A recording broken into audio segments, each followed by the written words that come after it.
Realme has launched its new smartphone from the number series, and every time they come up with a smartphone from this series, the hype in the market is insane. So here I am with the Realme 16 Pro. Let's see if this phone is worth the hype or just hype. I am your host Harshit Arora. चलिए time waste नहीं करते हैं, सीधा शुरू करते हैं.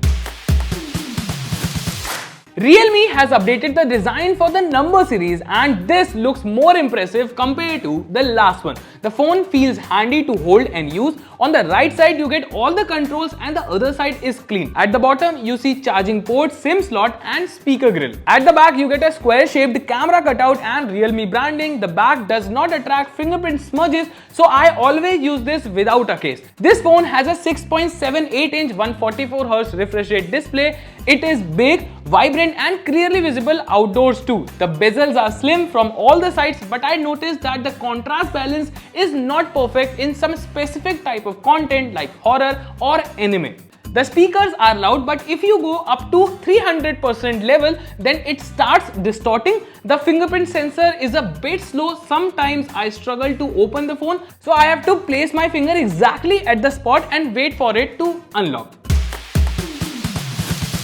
Now let's talk about the performance. The Realme 16 Pro comes with Dimensity 7300 Max processor. Our unit is the 12GB RAM and 256GB internal storage variant. While traveling, I use this phone as my secondary device and I noticed some lag and delayed responses. There is also a slight delay in launching app, but switching and multitasking are smooth. But to test it even more, we played games like BGMI, Asphalt and Subway Surfer. When I started playing BGMI, I set the graphics to HDR and frame rate to Ultra and the gameplay was fine. Graphics were okay and I got consistent 80 to 86 FPS. But as I switched to balanced and high, the gameplay was even smoother and I enjoyed playing it for almost 1 hour. While playing Asphalt, the graphics were better and the whole gameplay was smooth. Games like Subway Surfer were smooth too. But before coming to any conclusion, we ran multiple tests on this device and the results are on your screen. In AnTuTu benchmark, it scored almost 10 lakh, which is good. Even the stability in 3D Mark is good. Overall, the phone performs okay, but sometimes you can see random lagging issue. However, this is pre-launch unit, so it may get fixed with future updates.